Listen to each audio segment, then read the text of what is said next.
bad.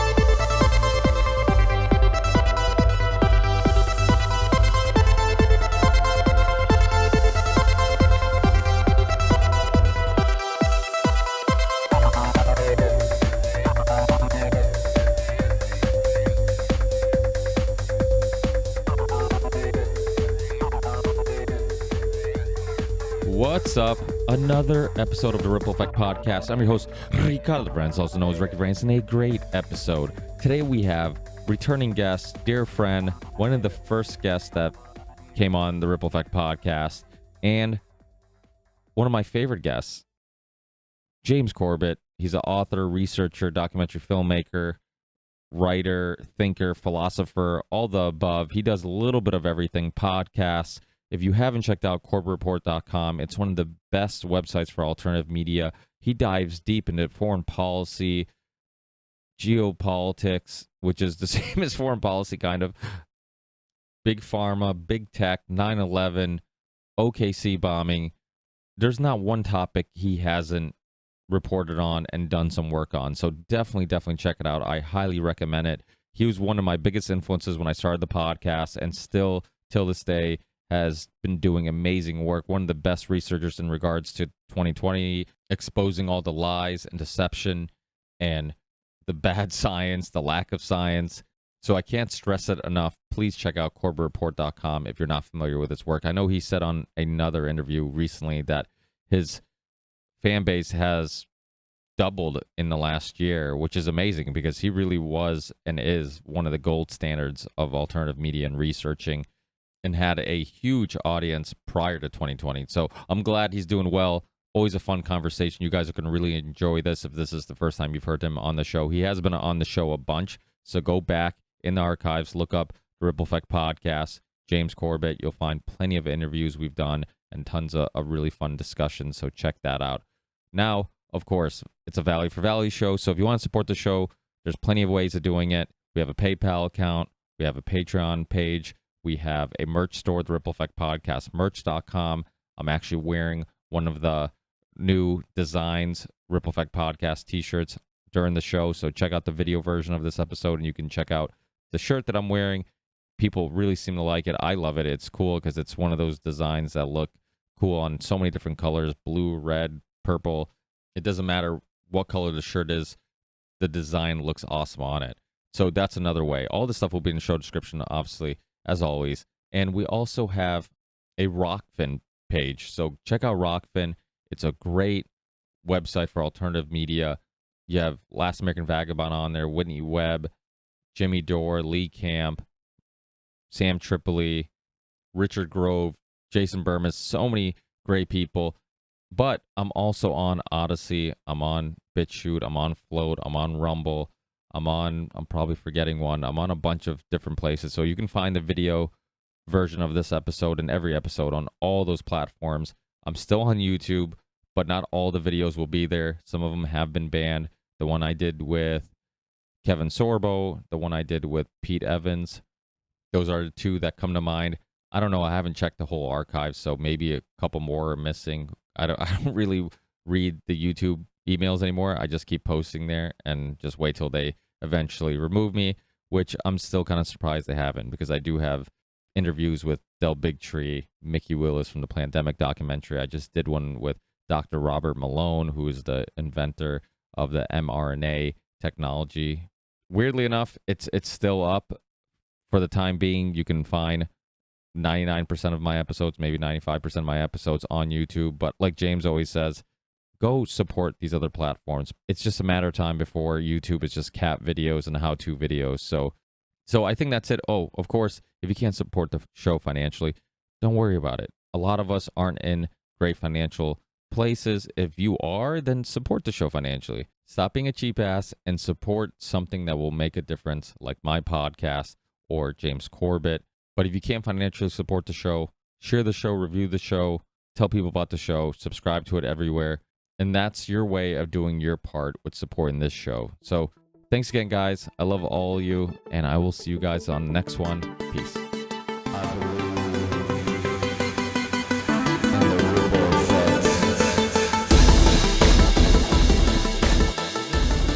you come to the dilemma that it's like, okay, how much of my time and energy and research can be invested in the COVID stuff?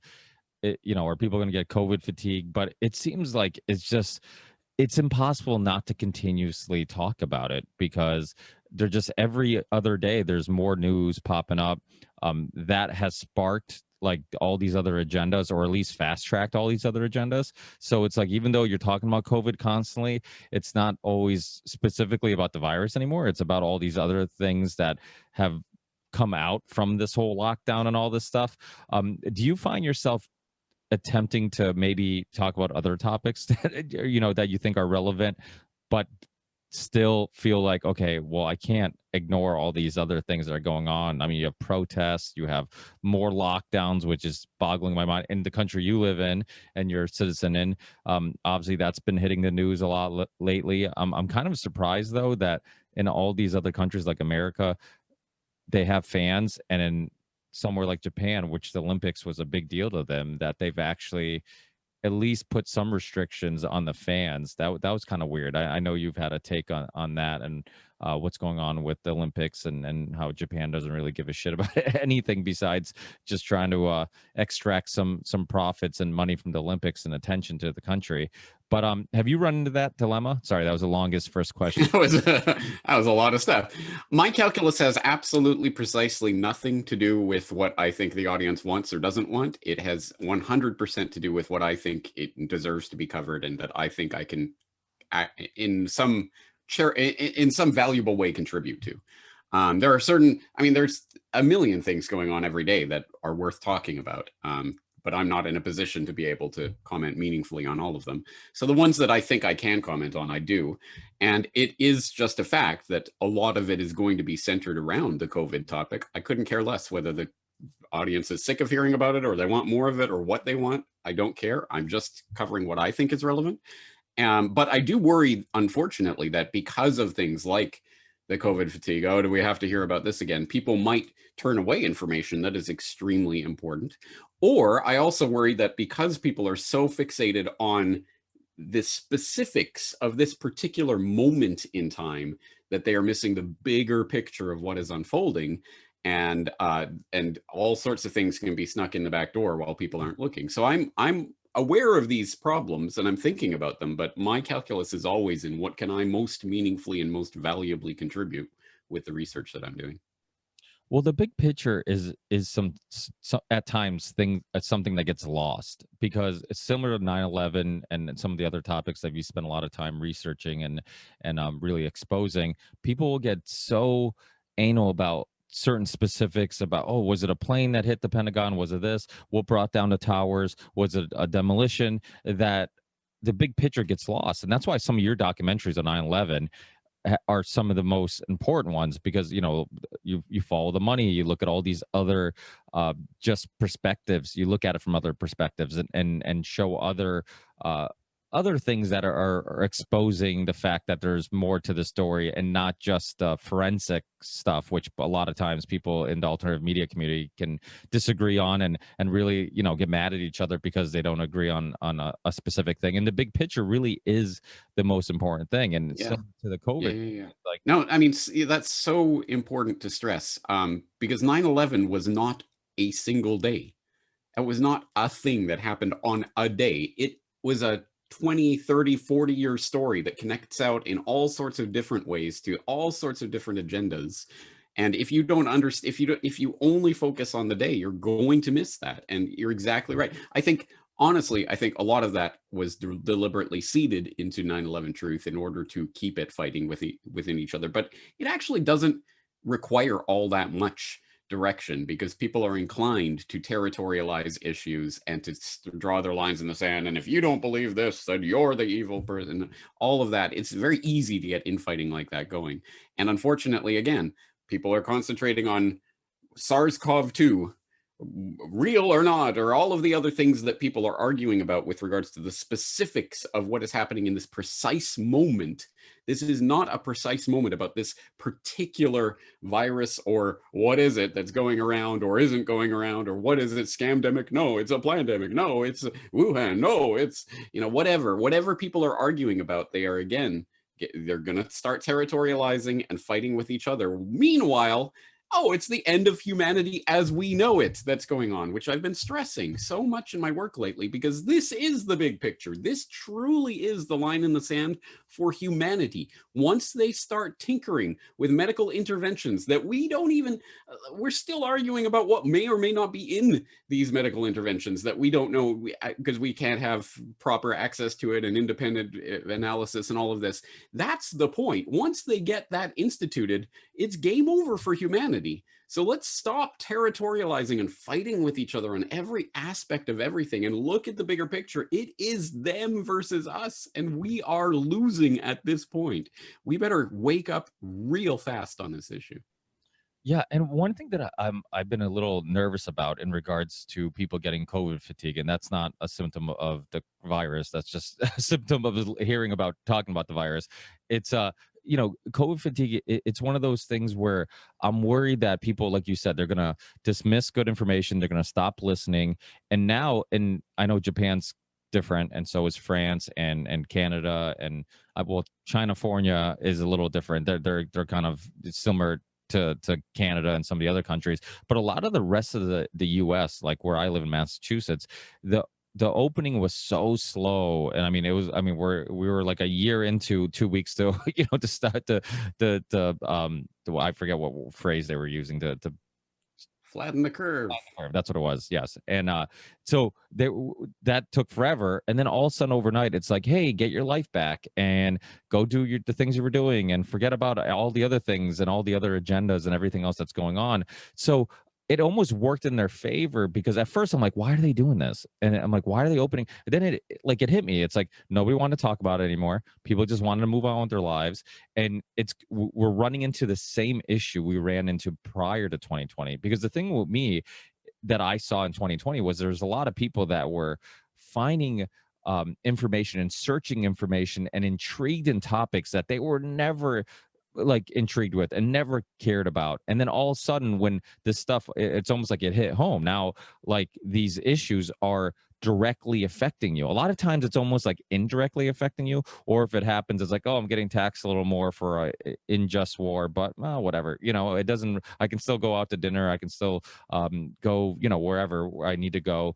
And once it directly hit them, then all of a sudden people got more interested. And now all of a sudden it's like, they're right back to where they were. It's like, well, we got our lives back and we just, we don't care about what's going on. It's like, you don't understand, if you not caring is what led us here in the first place. It was you ignoring the fact that people like yourself and people like me and all these other, I almost said great researchers, but I'm not a great researcher. I don't want to lump myself in there. But a lot of people, us in the alternative media community, who have been preaching like, hey, big pharma, these are the agendas. Look at what they're doing. Look what they're pushing. This is going to get worse. This is going to get worse. Everybody ignored it until it hit home.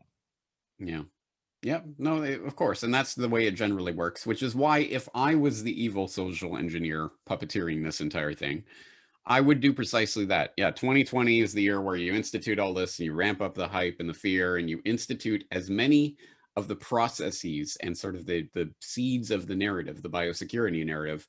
And then in 2021, you let everyone out. Oh, we're over. We got through it. Yay. And everyone goes back to their lives with the little added things. Now there's the masking when we need it. When we tell you to be scared, you'll put on masks. And now we have the thermal scanners. And oh, by the way, cash is dirty, so we're going to have to use electronics. You get all of that in place with that narrative, and then you let people back to their lives. And most people will just be happy to get back to their lives.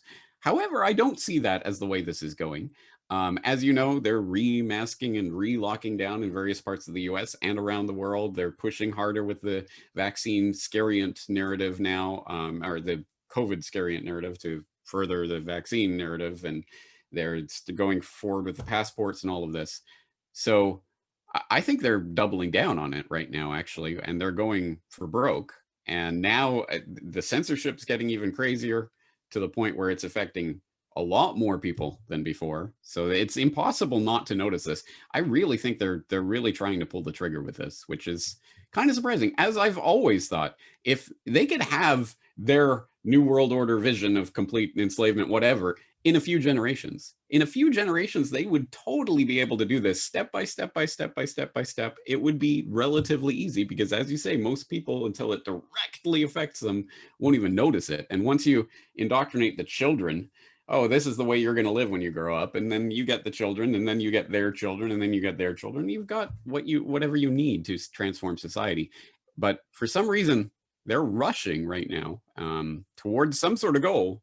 2030, who knows? People speculate about whatever geophysical events or whatever may or may not be coming, or 12,000-year cycles, or all that kind of stuff. I don't know. I don't know about that, but it certainly looks to me like they are racing towards some kind of deadline. Yeah, and the transhumanism agenda, it's very similar.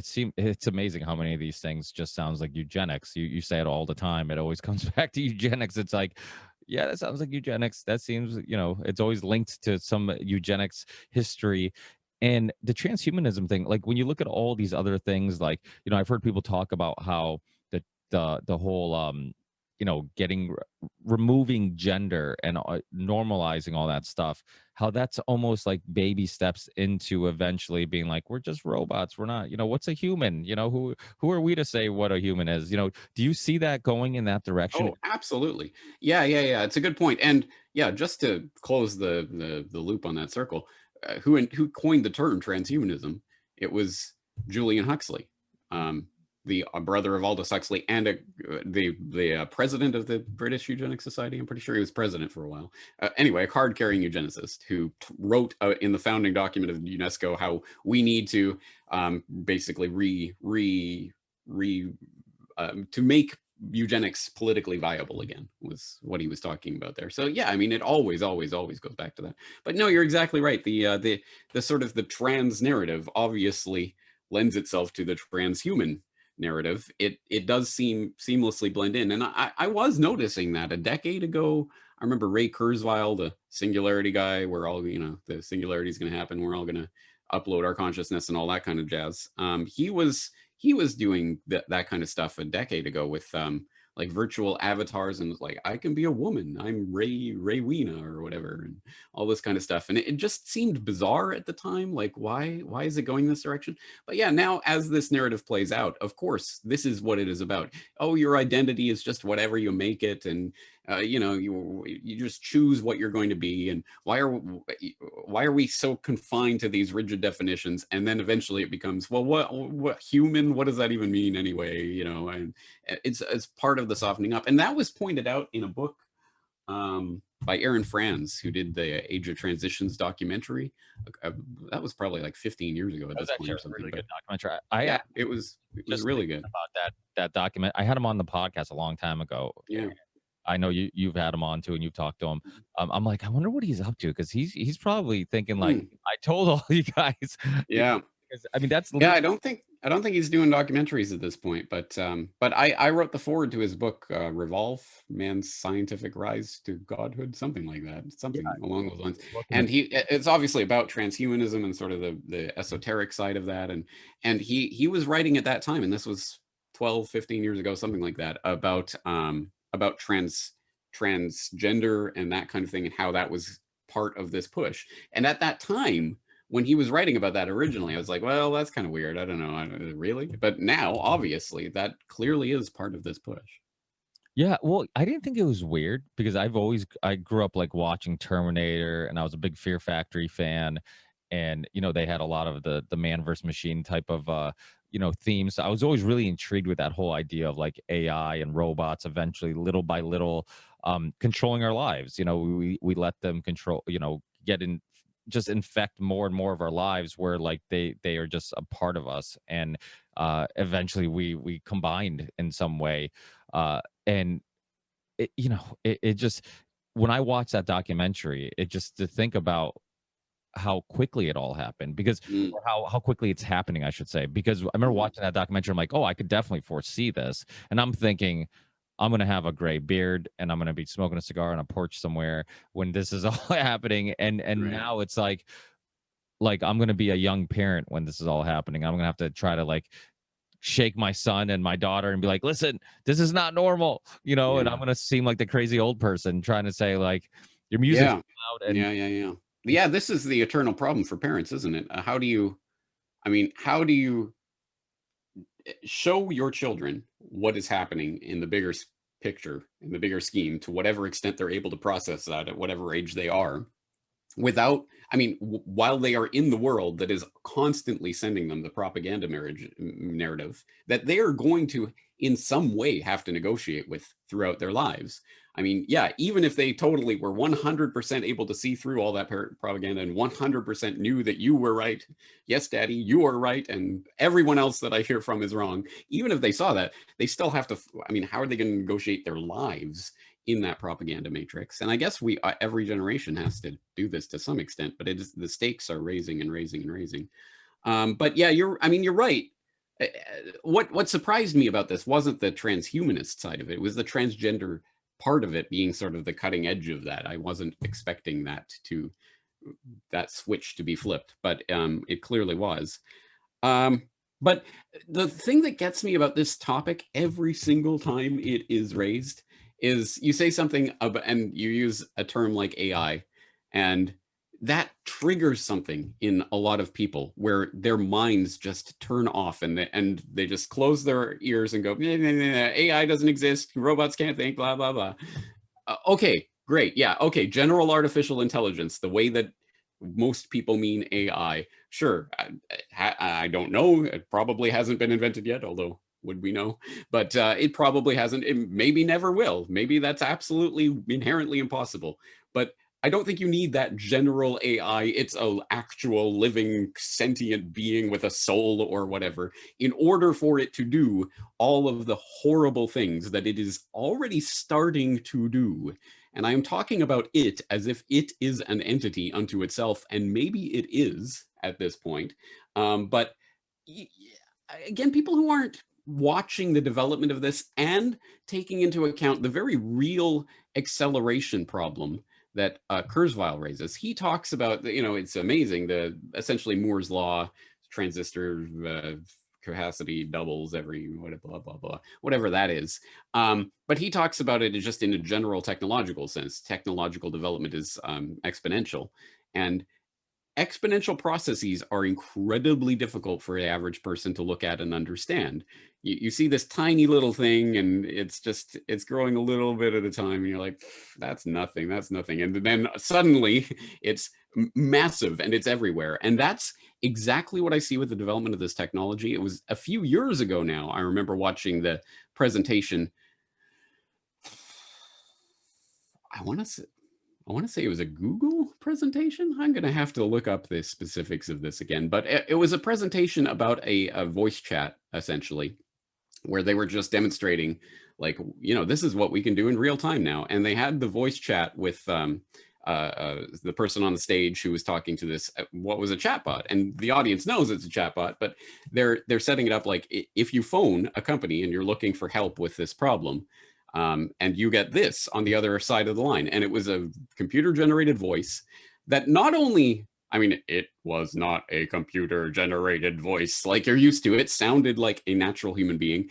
And they said, oh, well, we've had to tinker with it and toy with it, but we've managed to insert things like you ask it a question and it goes, good question. Let me check that. And you hear typing noises and then it gives you the answer. I mean, it was truly creepy to listen to that conversation and think, if I was just on the phone, if anyone uses the phone in that sense anymore, but if I was just on the phone talking, there's no way you would know that that wasn't a human being. You might even suspect it, but you wouldn't know. And that was a few years ago. And that's just what they're showing the general public. I don't know. I think it's increasingly likely that you have absolutely corresponded in some way with a chatbot at some point, that you may not have even understood was a chatbot. And that will be even more likely in the future. These types of technologies are accelerating at paces that most people don't understand and don't appreciate what this really means. Once you start taking humans out of the loop, this is the point at which I've always thought the military side of this is just chilling, the military implications of this, because in the military, at the very least, they had to always control the minds of the soldiers. At the very, very least, the very, very final thing in all of this could be the soldiers laying down their arms. We're not fighting your fake war. Screw you.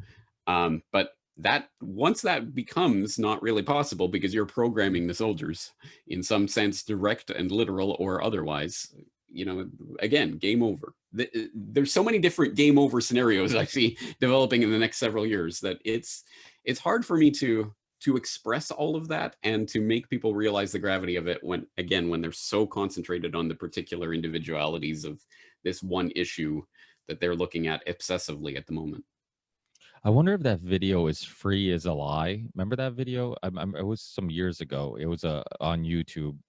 It was the video was called "Free as a Lie," and I also can't really remember the details. It's been so long, but the guy talking was talking about just the dangers of like all the information you're giving up, and how I don't know if it was Facebook or Google or whoever could look at all your information and know when you're going to break up with your girlfriend or when you're getting married prior to you actually announcing it, because they could tell like how positive or negative your posts are or who you've been hanging out with and all these things. So without a doubt, AI, that's the thing about AI. Like you said, most people hear it and they think Terminator, right? Like robot who's talking and living and breathing like a human.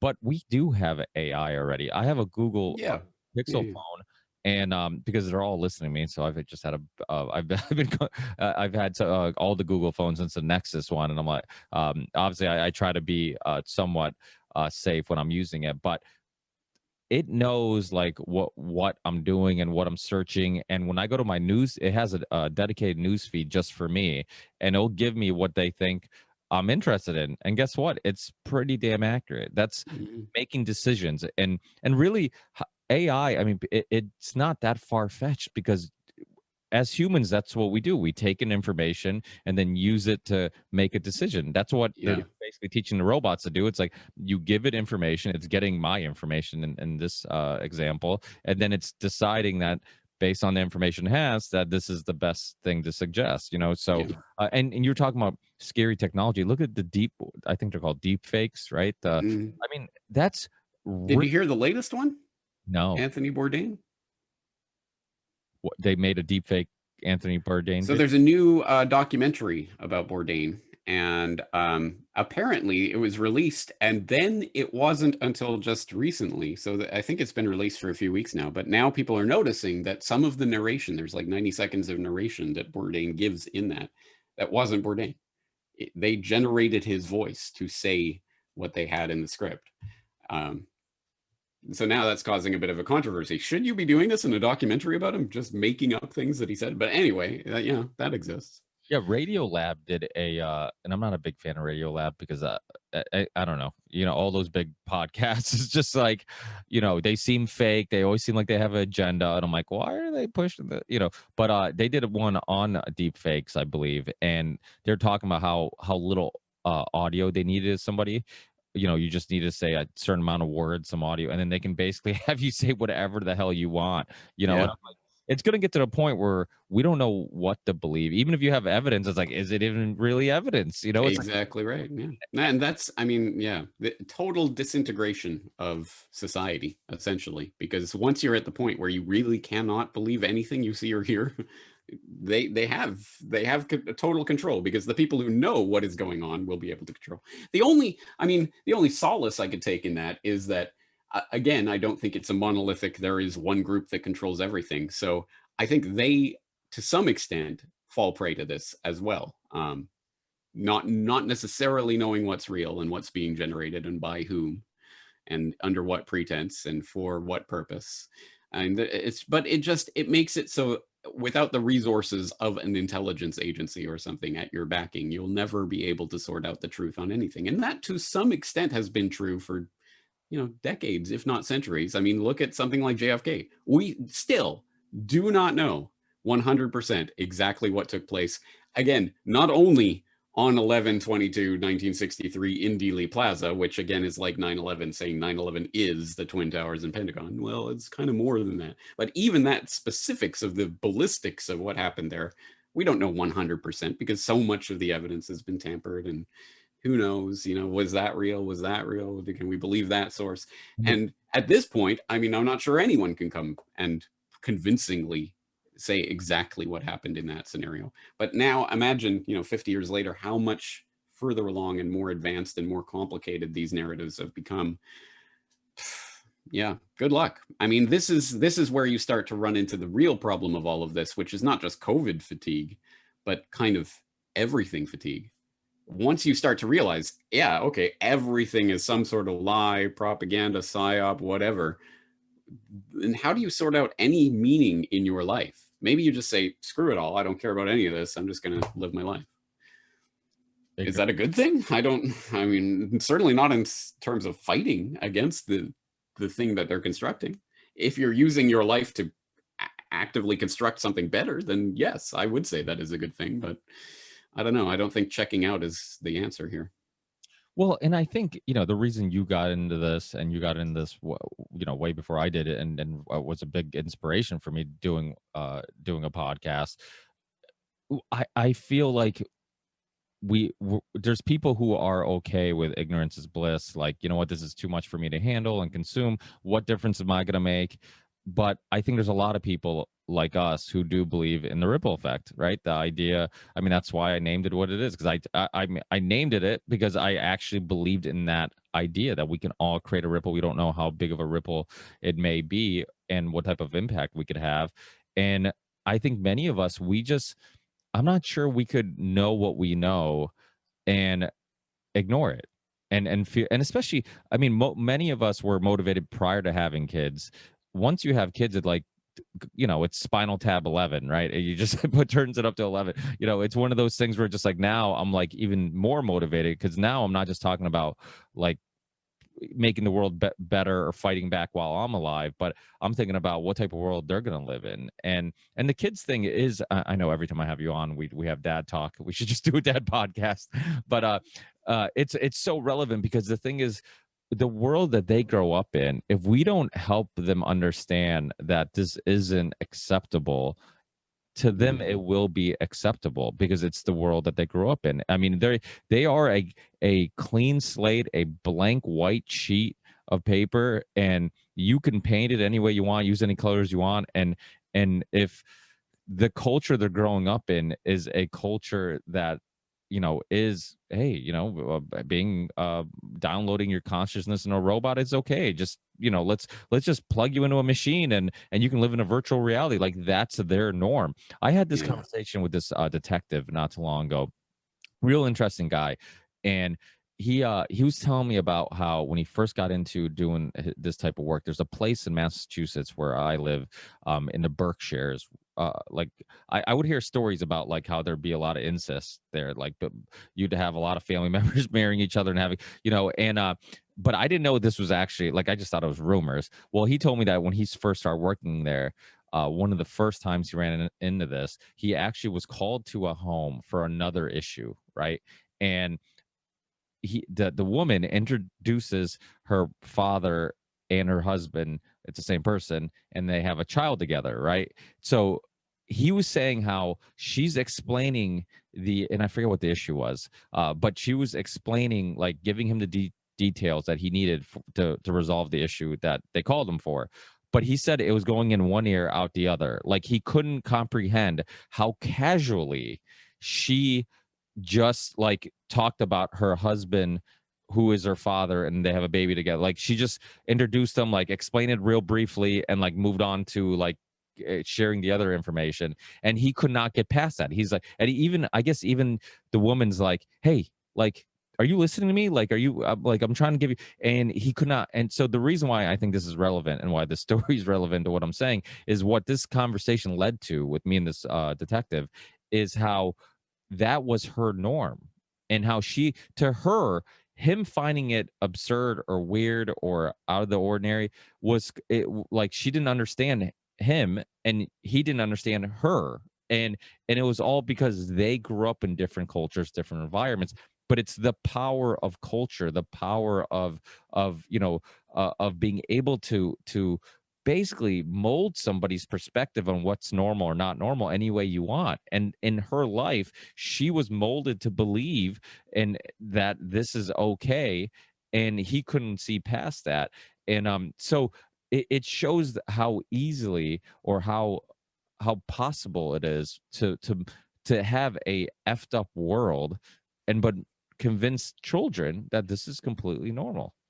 What I find particularly weird about that story is that yeah, I understand certainly there could be some sort of context in your social area where that seems normal and people take it for granted, but surely you're still tapped into the broader culture. You still see TVs or movies or whatever, and you know that that is not normal and is looked at strangely by most people.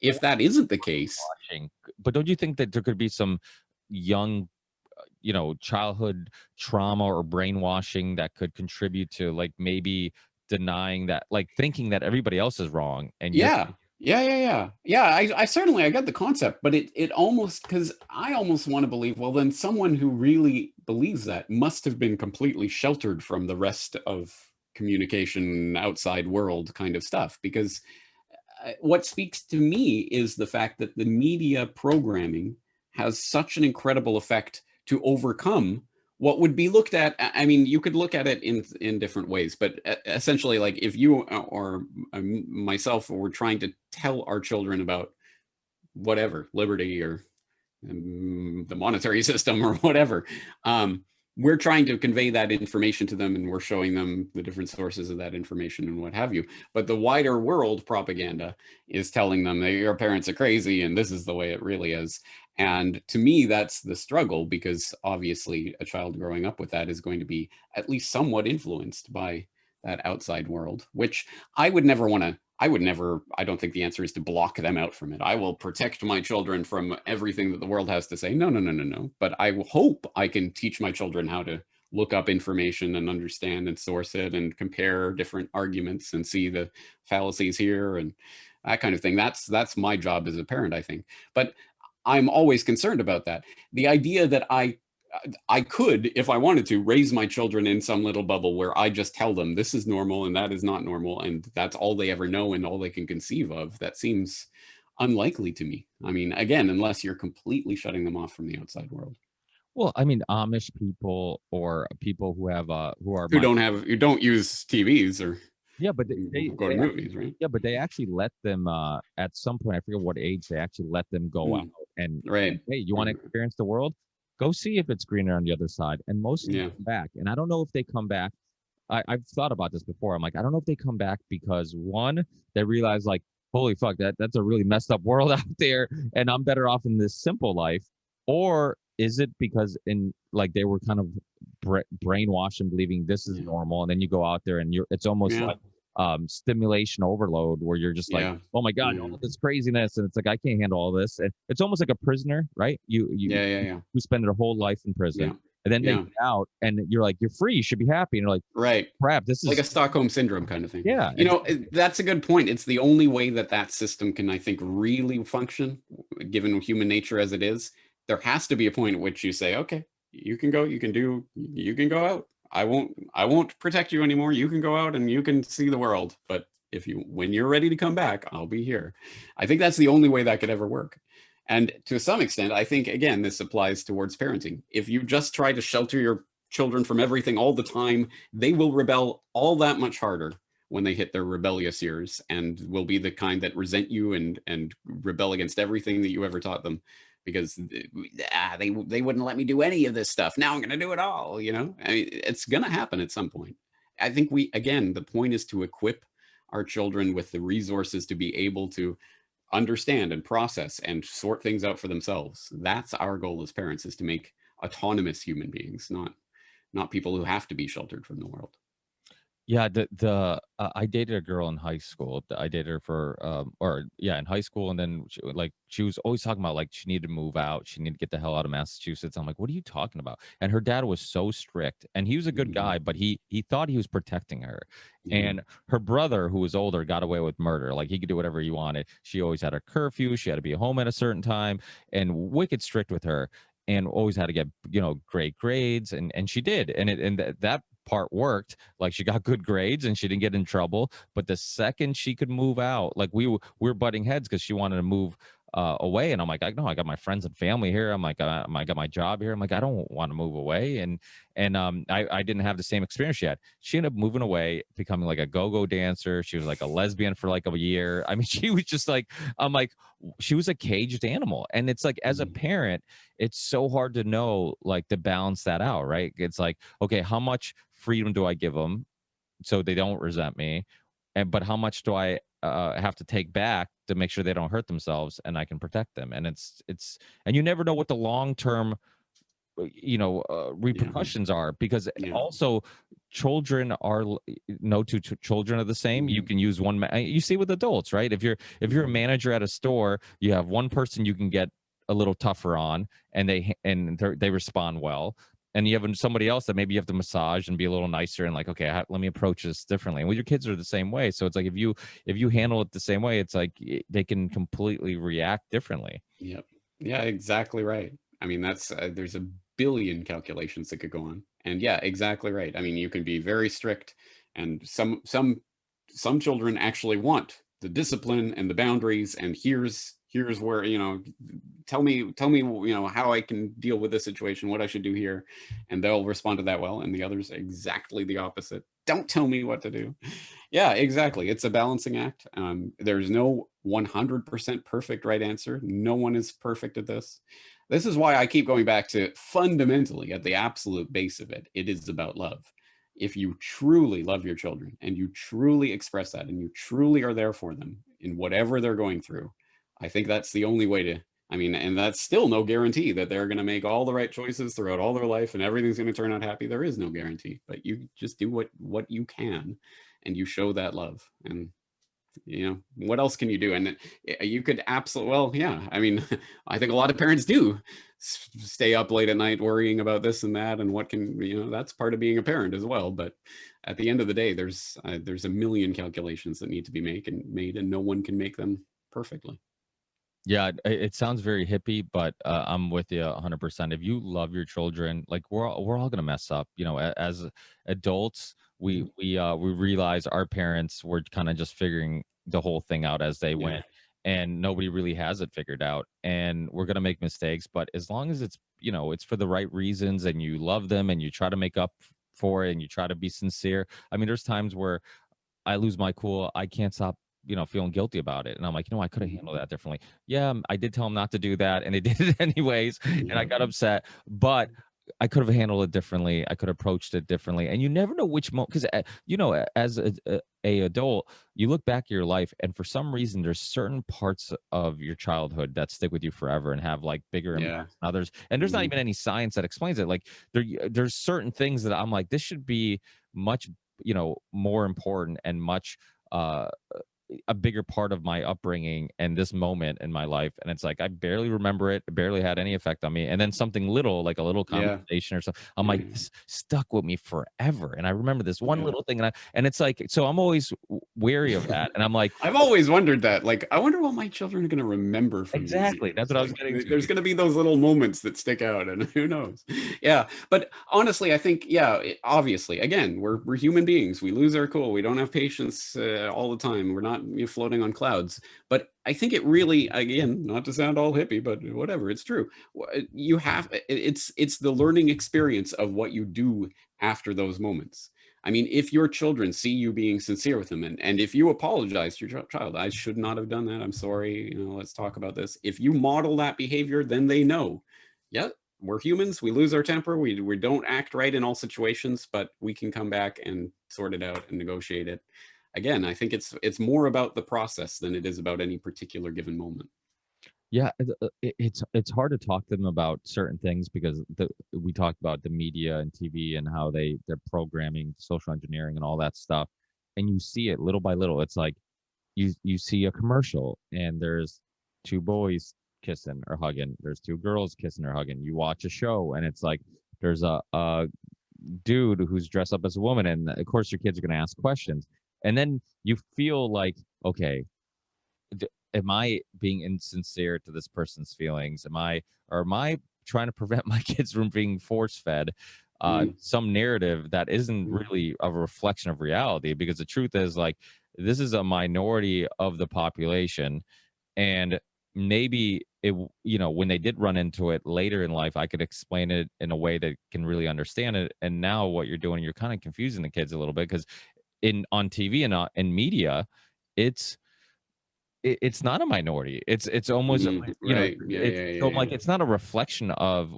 Yeah, the world we live in. So yeah, it's like, you're only it's basically experiencing this on TV, So yeah, it's like, yeah, yeah, yeah, yeah. you know, And don't, yeah, people should not downplay the significance of that. Here's a weird case in point. So of course it's Olympics time, and I don't care at all. I've barely ever cared about the Summer Olympics. The Winter Olympics is where it at. I'm Canadian.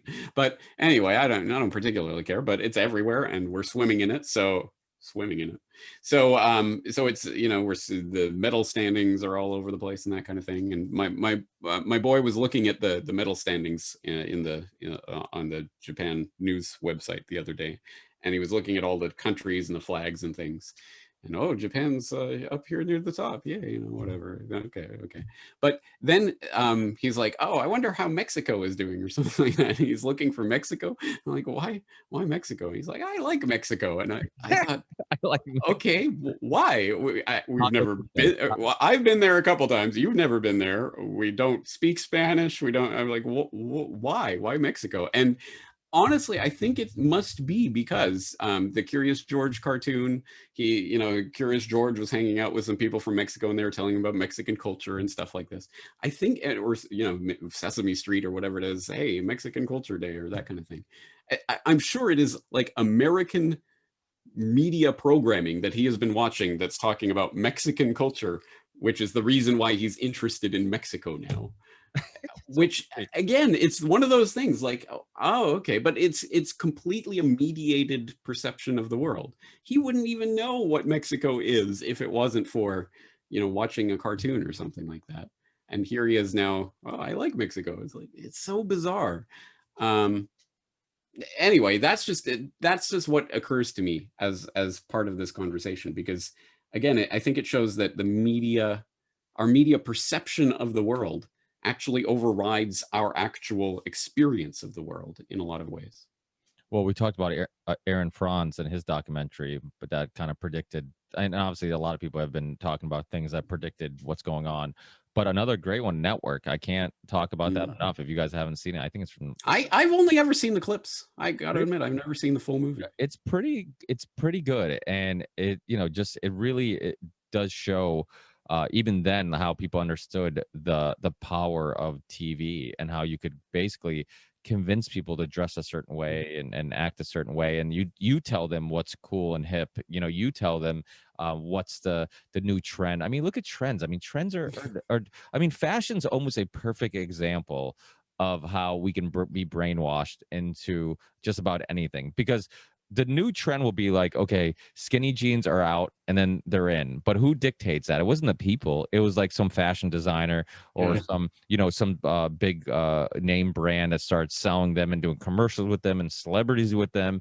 And yeah, all of a sudden it's like, oh, I think they're cool again, and that's all it takes. Because if you're a kid, and especially you see these trends happen. I mean, it's the everybody wants to be young, right? It's like that saying of like back in the day, everybody kind of looked up to. I think there's a clip. I don't know if it was a comedian or a clip or somewhere in a documentary where they showed something about this, and it was somebody was telling the story about how back in the day, people looked up to the wise old man because of all his experience and wisdom, and now everybody looks up to the young people. Everybody wants to be young, and so it's like if they're dressing a certain way, you see adults dressing that way, because they want to be young. They want to be the young I don't give a f type, and that's kind of what we celebrate, like the young, reckless, we don't care type of attitude.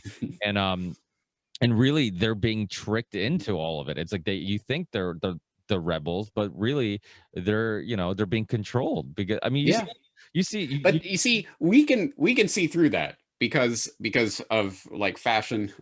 Do I care? I don't care. I couldn't care less. I'd wear a garbage bag. It doesn't matter. But fashion is not my thing. So I see through the conditioning on that and the stupid, this is in this year. This color is in this year. Who are you to tell me what color is in? I don't care. Screw you.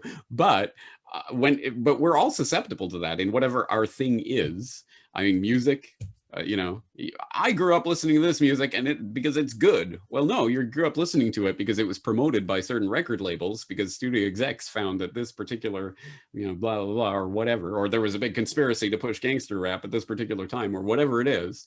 But no, I like it because it's good. Really? Do you? No, it's all, we're steeped in it to such an extent that imagine living in an unmediated world. Imagine the EMP takes place tomorrow and somehow everything else is okay. We can still eat and whatever, but we've lost computers and TV and radio and internet and cell phones and all of that. And we have to actually live in actual contact with other people. It would be completely different. It would be completely different and probably almost impossible for someone of our advanced age to adjust to. Only the children would really be able to thrive in an environment like that because they haven't been subjected to steeped in the mediated environment for so long. But yeah, I mean, so much of what we think, do, say, sleep, eat, believe is programmed and conditioned by the media that I don't think we can possibly appreciate it. We are the fish in that water who cannot understand what water is. Yeah, and so do you think the Beatles? You like the Beatles because they're good, or you like the Beatles because? It's a very good point, because Beatlemania, especially when it hit America and all that, was a generated PR phenomenon, no doubt about it. There was absolutely machinations to make that happen, but and that's the reason why they were, they made the albums they did and blah blah blah. I still like the music. Yeah, it's good music, but it happened for certain business reasons and perhaps broader cultural reasons and that sort of thing. Does that make the music? I mean, should I not like the music because of that? I mean, I don't know. It's good music, but blah blah blah. But absolutely, it's part of that. It was a manipulated phenomenon that happened for certain reasons. And this, I can hear Vinny already being like, I break down their music. It's genius. I'll explain to you why it's so great. I love Vinny, but what this actually brings it into another topic that I wanted to hit on. I know, we've been BSing for a while now, and I probably should have got to this a little sooner because it's probably a bigger topic. But China, what's up with China? No, I'm kidding. But China, seriously, China is a topic that that I wanted to bring up, because similar to, like, so back in the day, right? You were keeping up with foreign policy, and U.S. makes people the boogeyman, and again, this still goes back to like making sure that we don't just judge others for not being brainwashed or being biased. We have to check ourselves constantly. So I would always be like, okay, U.S. is constantly talking about Russia and China being the boogeyman, and really the U.S. is the boogeyman. They're the empire who's controlling everything and having stealing everybody's resources and being friendly to the dictators that are friendly that work with them, and then taking down these dictators because they don't work with them and all this stuff. But it's getting to the point where I'm just like, okay, there might be some truth to this, and obviously it's not okay. I shouldn't say obviously. I've always known that China has their own interests and they're doing their own thing also, and they're not, there's no good guys. Every country's pushing for themselves, but maybe they are closer to the threat that the U.S. Has sold them to be than maybe I initially thought, because I just want to dismiss everything the U.S. media pushes on you. when you look at China and you look at the tactics that they're doing, I mean, what they're obviously they're linked to the coronavirus also, into the cover up, and I mean, I don't know, the videos of dead bodies in the streets. What the hell was that? And how come nobody's talking about that?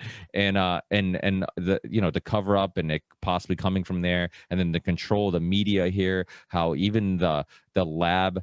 The fact that the coronavirus could have came from the lab in China and Wuhan, that was, I mean, dismissed mostly because of China's influence and just the incredible influence that they have on the media in the US. It almost seems like it's not like the empire is the US, and then you have the rest of the countries. It's almost like China's right there. And should we be talking about China similar to the way we talk about US in regards to they're equally a threat to changing the world, influencing the world, uh, stripping us of our freedoms, and then almost the way the US influenced China to become capitalistic in some sense.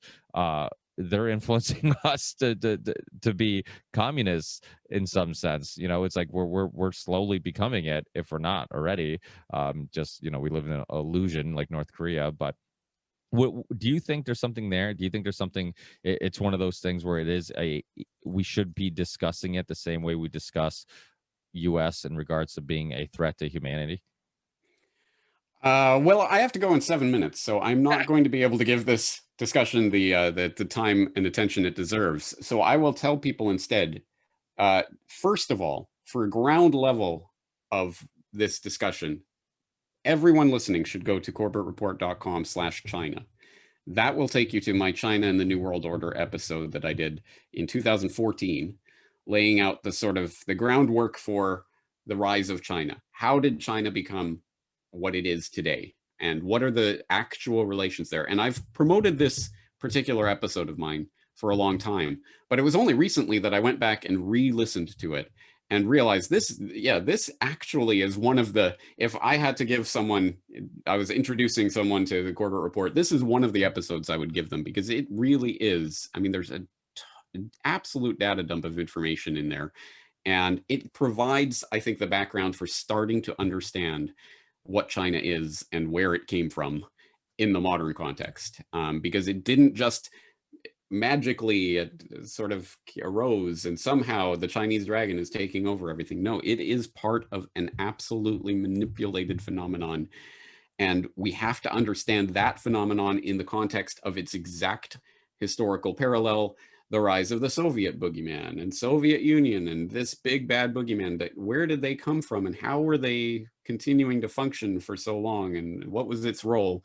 And we understand that because of the work of researchers like, and I'll cite him for the millionth time, Anthony C. Sutton, who wrote extensively about that and how the Soviet boogeyman was built up, and who wrote in 1980 something, he was writing about how China will be the role of that boogeyman by the year 2000. He was writing about that. He absolutely knew what he was talking about on this, and he was a genuine academic researcher who went into the nuts and bolts of it. But anyway, that's the ground level for this discussion. Now, it's interesting that you're bringing this up at all. Actually, I think it talks exactly what we're talking about in terms of mediated reality and what we're perceiving versus what we're experiencing, etc. Because this topic in particular has been really heavily promoted in certain independent media circles and by certain independent media researchers recently. And I think that is bringing a lot of people to this subject and starting to look at it for the first time. For a sort of alternate take on it, I highly recommend a very interesting little documentary put together by Patrick McFarlane of Liberty Weekly. He just put together a video called Stain of the Century, an investigation of Uyghur genocide allegations, where he goes into that and really does a deep dive on where these allegations are coming from and their relations, and documenting the people behind them, and going into the nuts and bolts of that story and where it's coming from. Now, it's interesting because I don't know if my position is in defiance and contrast to seemingly everyone. When I hear someone talking to me about how China is this growing boogeyman and this threat, I want to provide them the information that shows them the opposite. When someone tells me that the U.S. is the one and only boogeyman in the world, and that China is some sort of golden angel in all of this. I want to show them, no, that is absolutely not true. And the New World Order is truly a world order that involves all these players at the table, including the Chinese, who, of course, are horrible, tyrannical regime. There absolutely are no clean hands in this. And that really, at the end of the day, this is about what is our position in this? What should our position even be in this? That we are somehow taking some side. Okay, so now the US should attack China because China is doing these bad things over. I mean, let's be real about it. Who are we to be commanding these invisible armies that we don't command, right? I mean, they just want our identity in this nation state fight. And they want us to see this as a nation state fight, that somehow it's the US versus China versus Russia versus, it's all about these nation states and what we basically just pick a side and rah for that. And oh, by the way, it'll eventually end up in sending your boy or girl off to die in some war somewhere, but don't worry about that. No. That's what this is about. They're trying to get our minds into that game that they have so thoroughly manipulated and created from the ground up for us to fall into that trap. Don't fall into that trap. I have so much more to say about this. But again, yeah, we probably should have started with this topic, right? This is typical Ripple Effect podcast. People get mad because I'm like, you talked about this and you didn't talk about that. You didn't talk enough about that. But it's that's what happens when you have a casual conversation. This is also how we fight AI, because you can't recreate these type of rants and rambles and all over the place. Right? How are you going to recreate this? This is my way of fighting back. When they come up with the ranty ramble algorithm for their AI chatbot, then it's game over. We're screwed. But I think you also suggested, was it? I watched it some years ago. Prince of the Yen, right? I think you suggested Princes of the Yen, I think, yeah. Yeah, right. And that was in regards to Wall Street in China. Or if we're talking about the same thing, it was a documentary about the Bank of Japan. That's right. Basically pioneering what became quantitative easing. It was some good history and some valuable info in there, but I disagreed with the ultimate thrust of the narrative, which was quantitative easing is great and the central bank should control everything. Which is like, no, that's the wrong take there. But there was some interesting historical information in there anyway. Yeah. Well, it just shows how much influence America has on so many other countries. And somewhere, I know you talked about in your China and the New World Order, Nixon, and just how they Americanized China to some extent, because they kind of adopted some of the Yeah, there was like the capitalist roaders who took over essentially in China in the late 70s, and they were definitely, I mean, there's all sorts of banking relations tying into the Kissinger Rockefeller nexus and all of that. Yeah, again, CorbettReport.com/China. It's an incredible story, really, when you start to unfurl it, and it shows you the extent of the manipulation. But I got another interview I got to go to right now. Yeah. Hey, thanks, James. We'll reconnect soon. Maybe I'll start off with China next time. Yeah. Hey, thanks, James. Hey, always enjoyed the conversation, and we'll keep in touch. Thanks. All right. Cheers. Take care.